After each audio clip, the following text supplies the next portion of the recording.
जहिले झगडा ए बुढो अँ आज फैसला गर कि तिम्रो आमालाई छोड कि मलाई छोड के भयो त्यस्तो के हो अझ के भयो तिम्रो आमालाई सेर्दा म त दिक्क भइसकेँ तिम्रो आमालाई छोड्नेमा छोड होइन भने मलाई डिभोर्स देऊ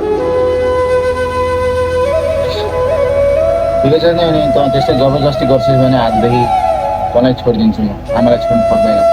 तेरो बाटो अलग मेरो बाटो अलग अनि यो छोरी पनि मसँगै रहन्छ भने चाहिँ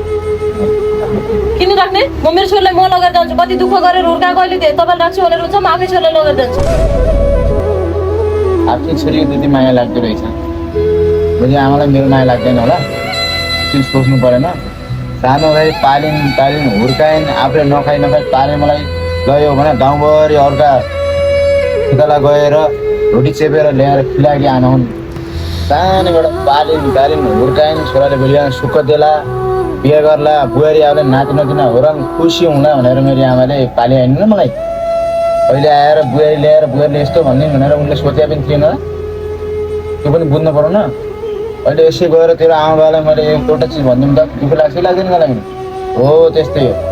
मेरो आमालाई पनि मेरो माया लाग्छ मैले पनि मेरो आमालाई माया गर्नुपर्छ त्यो बुझ्नु पर्यो तैँले ठिकै छ आजबाट तँ अलग म अलग रहँला त म यो छोरी केही हालत दिँदिनँ जे नै गर्नु आमा जीवनमा कोही छैनन् आमा जति प्यारो